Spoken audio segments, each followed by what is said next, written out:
On today's show, we've got part 2 of our Rockets midseason review series, where we'll be focusing on how and why Kevin Durant has been Houston's MVP this season, as well as Alperen Sengun's impact to start the year and the number one area that he needs to improve upon for the Rockets to make a deep playoff push in the latter half of this season. It's all coming up right here at Locked On Rockets. This is Mission Control, Houston. Ignition sequence start.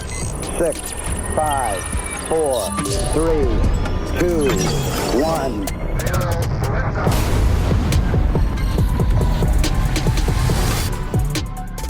What is up, and welcome to another edition of Locked On Rockets, your daily podcast home for everything Houston Rockets basketball, part of the Locked On Podcast Network, your team every day. Now, the #1 sports podcast network. As always, I'm your host, Jackson Gatlin, native Houstonian and credentialed media member. Be sure to follow along wherever you listen to your podcasts or on YouTube. Just search Locked On Rockets. We are continuing our Rockets midseason review series. This is part 2. If you missed part 1, where we talked about coaching as well as Reed Sheppard, go check that out. On today's show, we're going to be getting into all things Kevin Durant, how he has been Houston's MVP this season, as well as Alperen Sengun and his impact to start the year and kind of the struggles that he's faced as of late. We'll be talking all things Kevin Durant and Alperen Sengun on this edition of our Rockets midseason review. We're going to get into all of that here in just a moment. First, I want to let you know that today's episode is brought to you by FanDuel. It's last call for football on FanDuel. If you're a new customer, bet just $5 and get $200 in bonus bets if you win. And as always, thanks so much for making Locked On Rockets part of your day every single day, whether it's on your way to work, on your lunch break, in the gym. Thank you so much for being an everydayer. I'm at a loss for watching Kevin Durant play at basically an MVP caliber level at age 37. His impact for this Rockets team, he has been, I know there was a point early in the season through the first 20 some odd games where Alperen Sengun was playing at a legitimate all NBA caliber level and doing it consistently, having some of his really insane performances and the clutch moments late in games against like the Magic and the Bucks and all that crazy stuff from earlier this season, showing up Giannis, But then kind of once the Rockets hit this like rut that they've been in, where they've been basically playing 500 ball and Alperen Sengun's had his, own little struggles during the stretch, Kevin Durant has been the thing keeping this Rockets team afloat, right? He's been playing like an MVP caliber player every single night. Obviously, the one major shortcoming in KD's game has been the turnovers, right? And those have been, at times a little backbreaking, but it almost feels like, how can you even complain about the turnovers when the fact is that he's given you 30 points a night on 50, 40, 90 percentages, and he's the one consistent offensive threat that you have on this team. And he's, it feels like this Rockets team at times offensively, right, is held together with duct tape and glue and then Kevin Durant's talent. And that's basically what they've got to work with. B. Scott, how are you feeling about Kevin Durant's season so far, now that we're about halfway through his Rockets career to this point, or halfway through his first Rockets season? We hope Incredible. It's not his career. Yeah, I know. Right? I caught myself really quick. Yeah, hopefully not his career, man. You could have given me more of this like before, more of this after. Like watching Kevin Durant makes me wish Kevin Durant had been here the entire time. It makes me sort of anticipate missing him whenever that career is over with, whenever he does leave. Like, I feel like we all need to kind of appreciate, even if you're not a Rockets fan, even if you're just a hoop fan, a basketball fan, appreciate this moment in time. Don't take it for granted and don't forget it, because I think there's something to the fact that we've got a few guys that are 36, 37 plus now that are playing at a high level. To now we're going to start, people are going to start thinking that this is just what you do now, advancing medicine or the changing of the times. Guys just play at this level in their late 30s and into their 40s, and it's just a thing. I don't think it's a thing. I don't think you're supposed to be this good at this age with this many miles on you at that size. It is incredible to watch, incredible to witness. To your point, Jackson, about him bailing them out, there's also a delicate balance. We were talking about this with Reed Sheppard, and maybe even to some degree with MAU. But there's a delicate balance with Kevin Durant as well, and how I view his role on the team. It's like, well, that can save a lot of butts. That can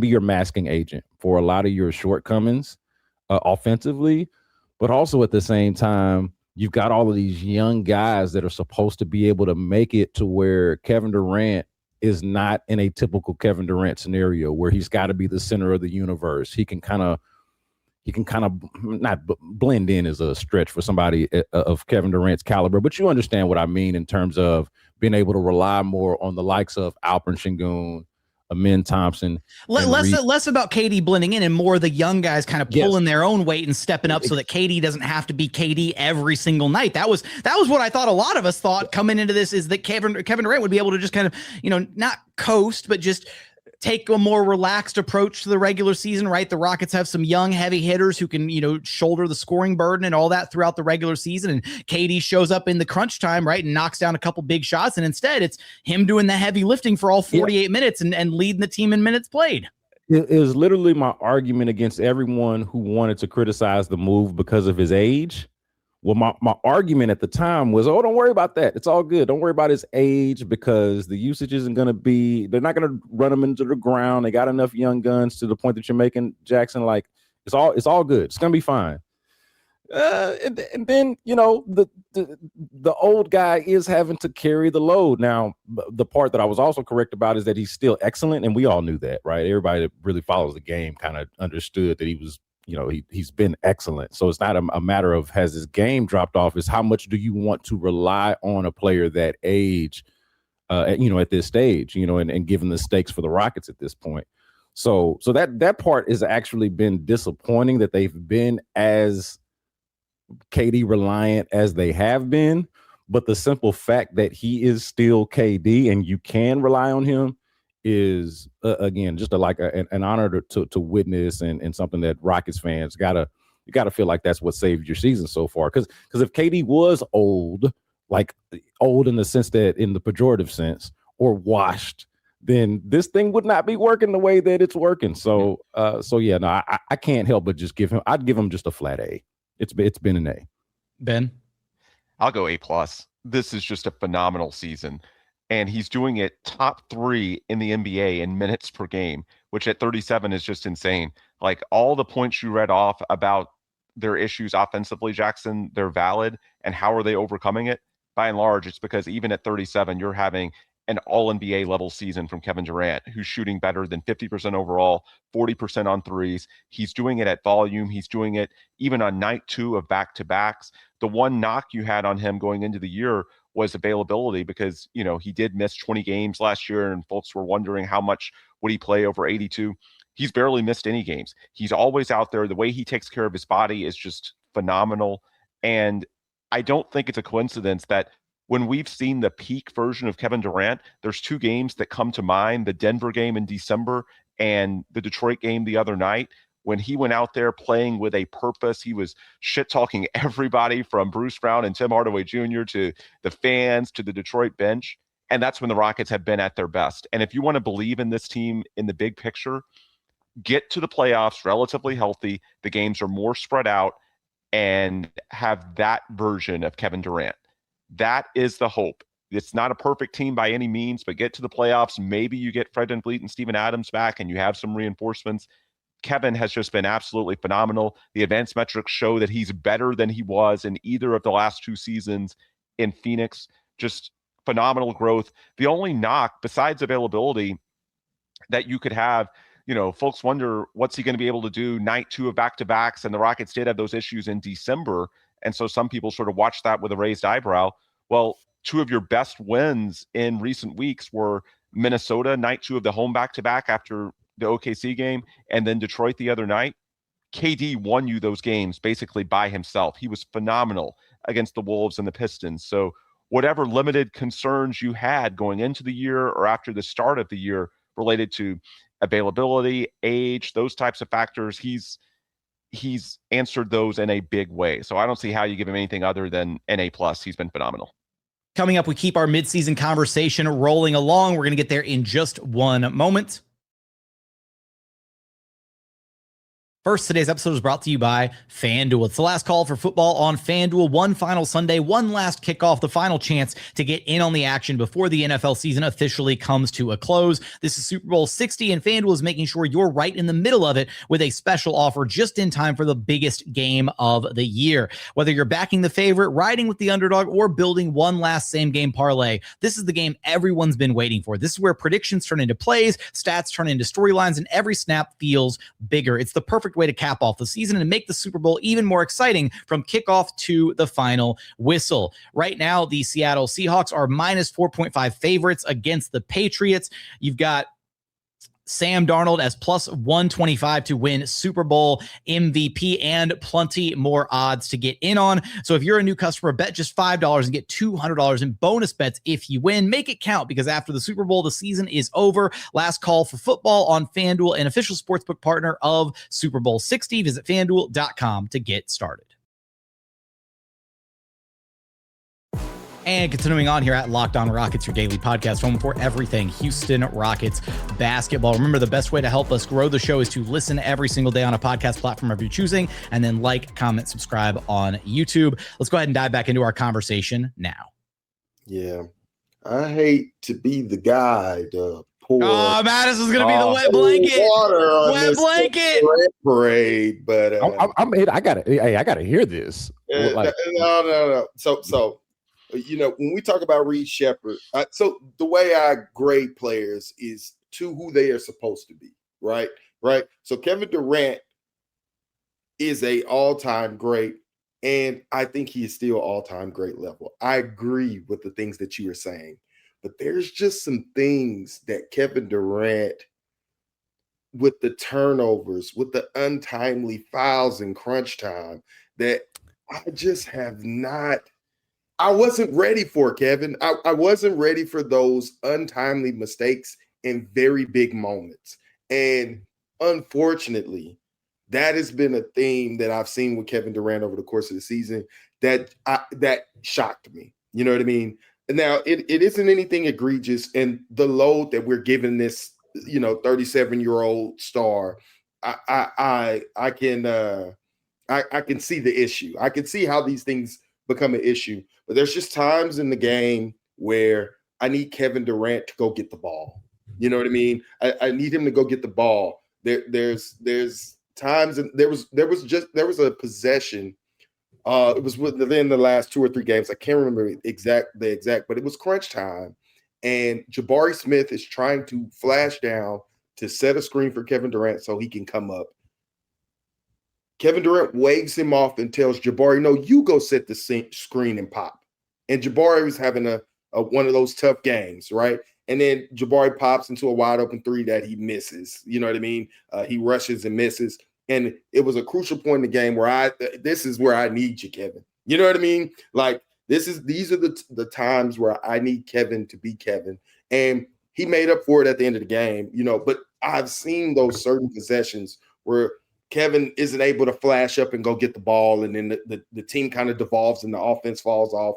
The turnovers in crunch time, the fouls in crunch time, there's just been some things that have surprised me. But all in all, at 37, Kevin Durant has been a monster this season. He's absolutely been a monster. The efficiency is as advertised. He's not fallen off one bit, right? I just would like a little bit more of crunch time perfection. And I know that's a lot to ask of Kevin Durant, but he is an arguable top 10 player of all time.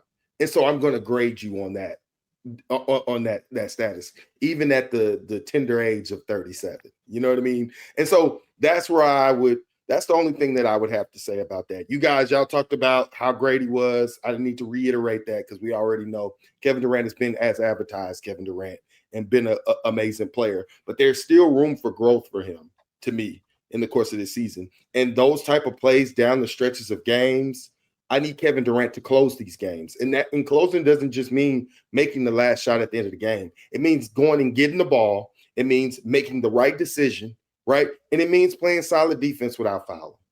You know what I mean? We watched in the Detroit game him, commit 2 fouls on threes at the end of the game, back to back. What are we doing? You are my superstar. You're the guy I trust to not make mistakes, and I need to trust you. You know what I mean? And that comes with more than just making shots. So I look forward to you guys on Twitter, coming at me. But he's ready. He's ready for the KD stands. He said, "Bring it on. Let's go." I know what's gonna happen. Hey, keep him honest though. I like that Madison is keeping him honest and holding him accountable. That even in Kevin Durant's excellence, which we can all agree he is excellent, that there is still with great power comes great responsibility, right? So, like, if he's gonna be that guy, we got to hold him to that standard. I don't mind it. And those turnovers at the end, or the moments at the end, the fouls at the end, some of the passing, it's like, I don't know if I realized that KD wasn't that great of a passer. So some of that has happened. It's understandable to me, but I do give some grace to KD because they aren't operating with a point guard. And that's actually the exact point that I wanted to raise really quickly, is because I hear and I agree pretty much with everything that Madison just laid out right there. That the criticisms that we can draw from Kevin Durant's game, right, holding him to that higher standard as one of the greatest to ever do it, right? You expect a level of excellence from your superstar, but not he's not just any superstar, right? He is like a special tier of superstar. Exactly. And so there's an approach, a level of discipline, a level of trust that you want to have in that player to guide you through those tough moments, to play, flawless basketball down the stretch of a game, that kind of thing. And I do think, right, for example, right, it speaks volumes to the type of player and the type of talent that Kevin Durant is, that he had those 8 turnovers, right, in that overtime loss to the 76ers, comes back the very next night, plays one of his best games of the season, doesn't turn the basketball over once against a top-tier Pistons team, right? That is a guy who went back, looked at film, understood, and figured out where he was making those passing mistakes, went into that Pistons game and delivered a flawless performance. To Ben's point, right, this Rockets team is playing without a legitimate point guard. And while I do think that there are probably some available workarounds to the point guard situation, some of which it feels like the coaching staff has kind of gone away from. We'll talk about that here in a moment. But I think that because of and KD would never in a million years admit to this, right? But because of the usage, because of the workload, because of how much he is having to do from tip-off to the final buzzer for this Rockets team to just survive some of these offensive possessions, I think there is an understandable fatigue and probably like mental deterioration as the game progresses, to where he is prone to making some of those mistakes at the end of games in some of these incredibly high leverage moments, where if you had a Fred VanVleet to take some of that pressure off Kevin Durant, then he gets to not just at the end of the game, but just take that pressure off of him for a majority of the game, right? Get a Kevin Durant that is able to play a bit more off ball, right? Get a Kevin Durant coming off pin downs and catching and shooting and being the elite play finisher that he's capable of being, without having to also be the offensive initiator, right? And basically wearing 2 hats, playing dual roles for this Rockets team. So I give him a lot of grace in that regard, which is why I still have to walk away. Like, I still got to go flat A+. Can we go what's higher than A+? S tier? Like, just, I don't know. We'll go A+. A+. Quote Michael fine. Scott. Yeah. Fine. There we go. A++ for Kevin Durant, from me at least, this season, based on. By the way, I still give him an A. Sorry. Oh, there we go. All right. Fair enough. All right. So the lowest grade he got between the 4 of us was A with Madison and I, and the highest grade he got was A++. There you go. So that probably averages him at Ben's A+.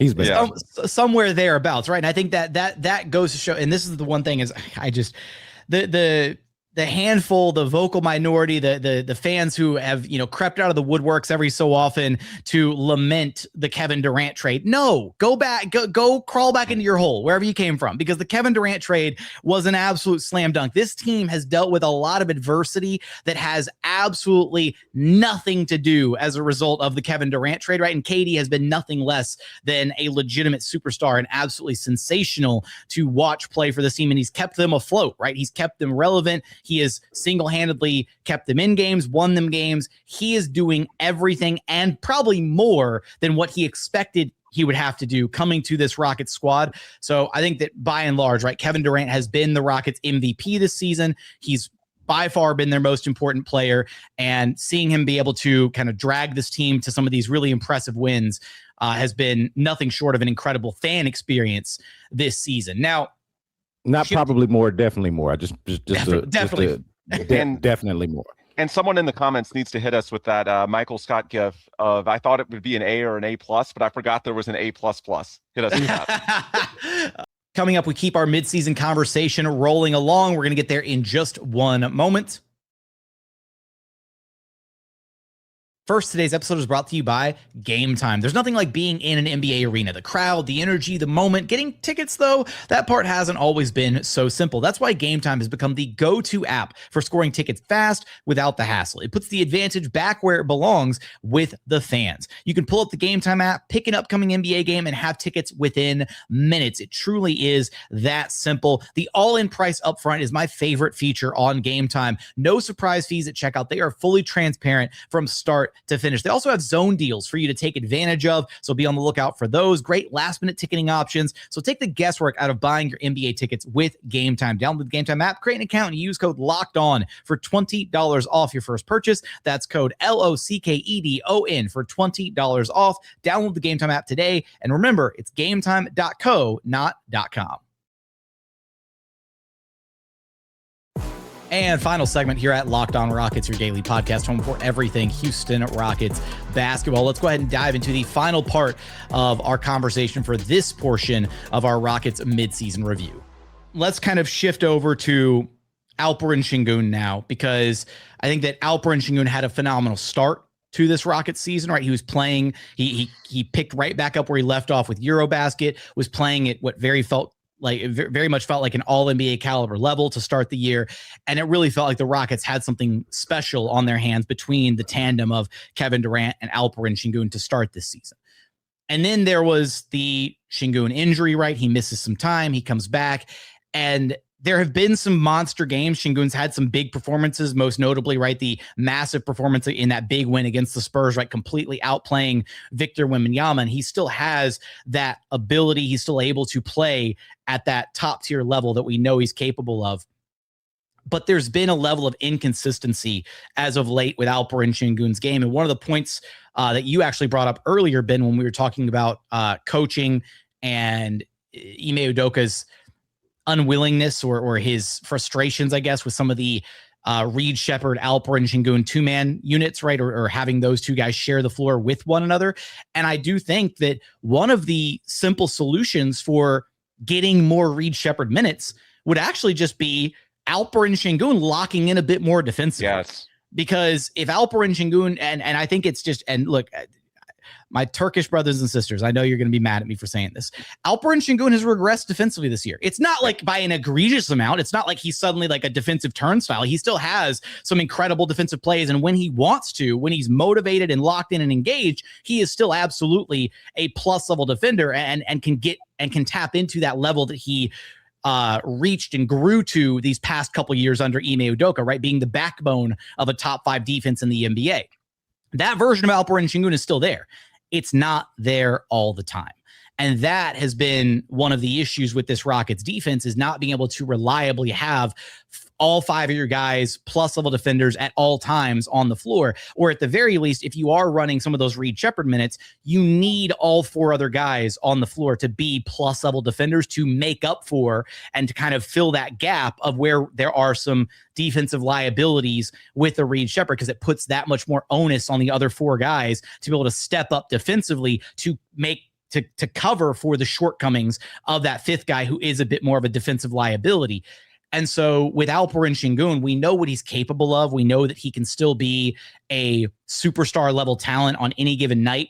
And we know that defensively he's capable of a lot more. And we've been using at least myself, I've been operating under the assumption, right, that he is not playing at 100%. You can visually, just watching him, he does not look like he is playing at 100%. So I understand that. And I say all that with that being the caveat that it's really hard to sit here and criticize a guy who is clearly trying to play through something to the betterment of the team, because when he's not out there, right, it's live and die by Kevin Durant. That's a lot of pressure on KD. And as good as KD is, those few games that we saw with Kevin Durant and no Alperen Sengun out there, right, the offense was I don't even have I can't even use the words that I want to use to describe the Rockets offense on this podcast with how it looked when it's just one of Kevin Durant or Alperen Sengun out there, because it's bad. It's not great. And so I think that I'm torn on the grade for Alp. I'm going to go flat B. And that's disappointing just because I know that he's capable of so much more. Ben, what you got on the Alp front? I'll go B-. I can't go any lower than that because he's massively important to this team's offensive formula. You mentioned earlier that this offense, it feels like, is patched together with tape and glue, and Alperen Sengun and Kevin Durant, they're scoring, they're playmaking, their gravity. That's the majority of the glue, with a little bit of Reed Shepherd sprinkled in there as well. So I can't go anything lower than B-, but I also can't justify going higher with the regression we've seen defensively. Last year, they were almost 3 points better in net defensive rating when Alp played. This year, they are almost 6 points worse. That is worst among all rotation players. And I do think that some of this is related to health. I don't think it's so much the ankle, because some of the trends predate when he sprained the ankle earlier this month. I actually wonder a little bit about his offseason. You know, last year he took a clear step forward defensively, and coming off year 3, he had an offseason in which he could really get his body right. If you recall, his year 3 ended early because he sprained his ankle in Sacramento. That was early March of 2024, and the Rockets didn't make the playoffs. So he had a lot of time to get right physically. Whereas last year, the Rockets played into May because they made the playoffs. And then in June, he reported to training with the Turkish national team. And then they went all the way to the championship game of Eurobasket. And I don't care what kind of shape he says he's in, and I do think he took his body seriously. NBA players need a break, or it's going to catch up with you. And so I think what we've seen, it's not just like, you know, it's similar to those years of Yao Ming playing for the Chinese national team in the offseason. We always thought, man, this is what's contributing to Yao's injuries. He's literally playing basketball year round on a 350-pound frame. It looks like there's a little bit of just overall malaise and a bit of fatigue at times. And so I'm hopeful that, you know, we're about 2.5 weeks away from the All-Star break when they'll get more than a week off. I mean, I know Sengun's probably going to play in the All-Star game, but come on. I mean, that's very low leverage minutes. So he gets more than a week off, and then you get to the playoffs and the games are much more spread out. And we talk about the playoffs being beneficial to KD potentially because he's 37 years old, but I think the playoff schedule could also work to the benefit of Alperen Sengun, because I just think a lot of this comes down to, I think the defensive regression is real in terms of the reasons for it. I do think that just the time that he hasn't had off over the past year is a big factor. So I grade it B- because at some point you are what your numbers say you are. And yet I do have some level of understanding for why, or at least why I think that regression is happening. Madison? Yeah, to me, it's definitely the fatigue and injuries. I think if I had to grade him on the first 20 games, it'd be an A. You know what I mean? It'd be a flat out A+. I think he had been amazing. He had added different elements to his game, like the 3-point shooting that is currently falling off a cliff.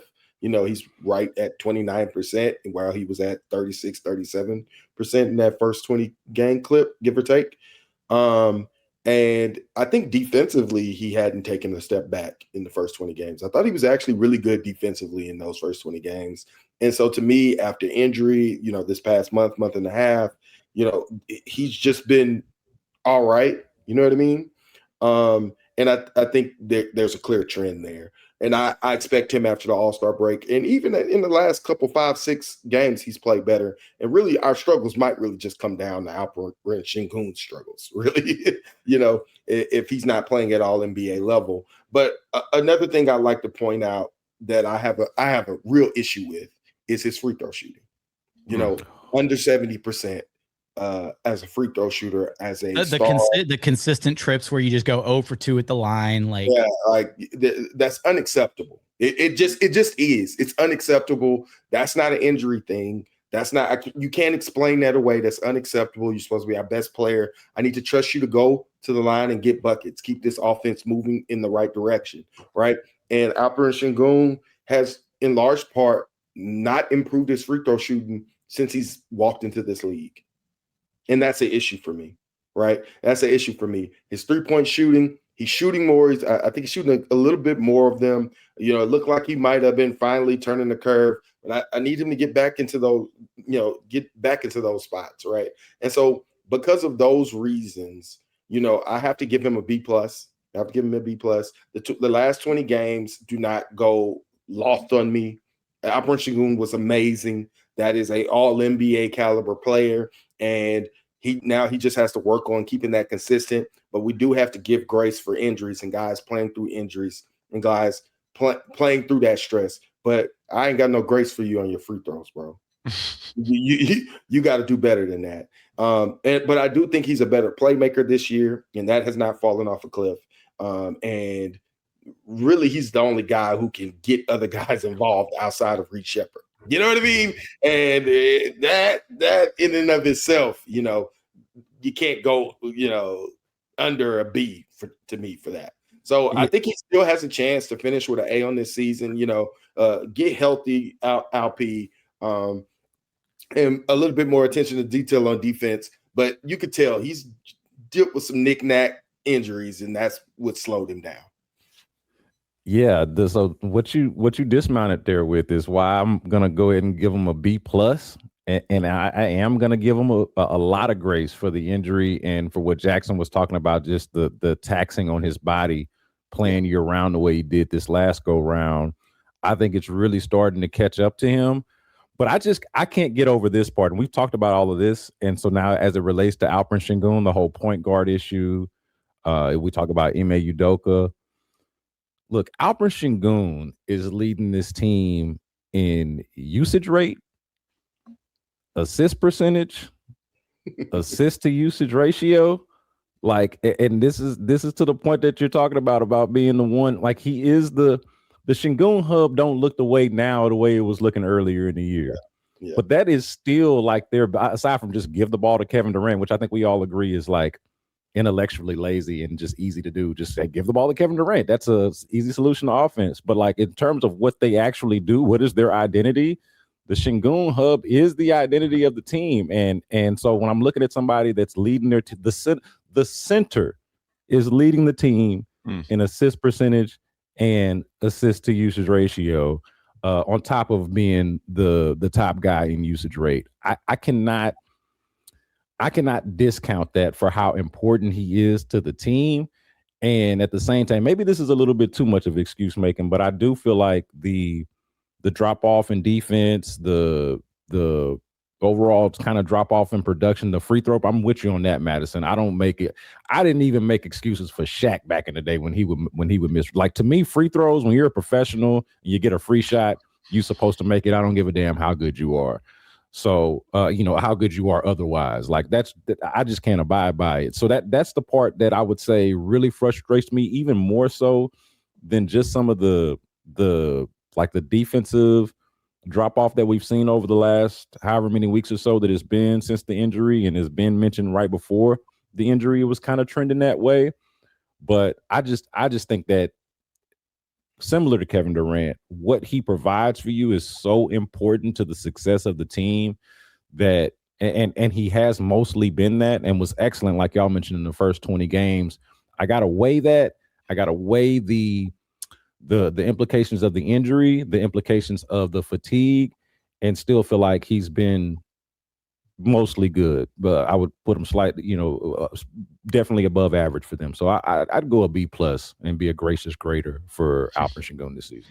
And I think one thing that does stand out that's a bit different from like those first 20 games to kind of where we are now is it does feel like there's been a noticeable shift in the amount of how much the Rockets are really leaning and playing through Sengun, I think, because they're playing through KD a lot more. The ball is in Kevin's hands so much. And I think that's unfortunately a bit of a mistake making.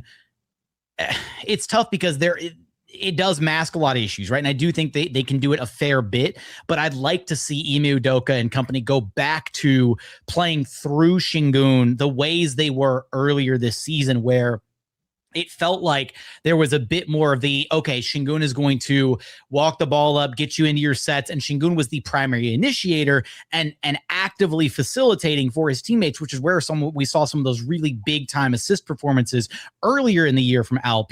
Whereas now you've got what feels like it feels like they've gotten really lazy offensively to where it's a lot more of the Kevin Durant, Alperen Sengun ISO ball and just bail us out with your talent type stuff. Whereas earlier in the season, it felt like they were a little bit more intentional about, okay, let's get the ball to Alp on the perimeter and run let's run a traffic screen for him so he can get downhill or put him at the elbow and let him, attack there and have a little bit of off ball motion, have like a flare screen on the weak side so you can, spray it out to a shooter, whatever. Some little wrinkles in the offense here or there that made things a little bit less stagnant, a little bit less predictable. And now you've got the ball in Kevin's hands so much where it's, Alp sets a screen for Kevin, and then do they blitz? Do they let Kevin play? Do they let Kevin get downhill and get to his pull-up game, whatever? But then ball finds Alp in the middle of the floor. And I don't know how much of this is on coaching versus on Alp himself, but it's felt like he has gotten away from the playmaking, right? Away from the facilitating. And I will be banging this drum to the day that I die. Alperen Sengun is at his best. He is his most lethal when he is facilitating at a high level. That is the best version of him. That is the best version of this Rockets team, is when he is first and foremost a facilitator, actively trying to get his teammates involved and not being a score first option. We saw him turn into a score first option against the Warriors in the playoffs, and it didn't really work out that great, right? It's not ideal. That's not his ideal role. Offensively, I think he's best served as a second, maybe even a third option offensively that's getting you anywhere from 7 to 10 assists per game, using his ability to break down a defense, command a double team, post ups, that kind of stuff. And sometimes that'll result in him having monster games. Sometimes that means, all right, you don't send a double team, you're going to guard in single coverage. Alperen Sengun's going to cook whoever your center is because he's just that damn good. But I do think that they've gotten away from the best version of Alperen Sengun, and some of that's probably on Alp. Some of that's on, there are some possessions that he has where he holds the ball far too long and he waits and he's trying to invite the double team or see what the defense is doing, and the Rockets wind up burning a ton of clock for no reason.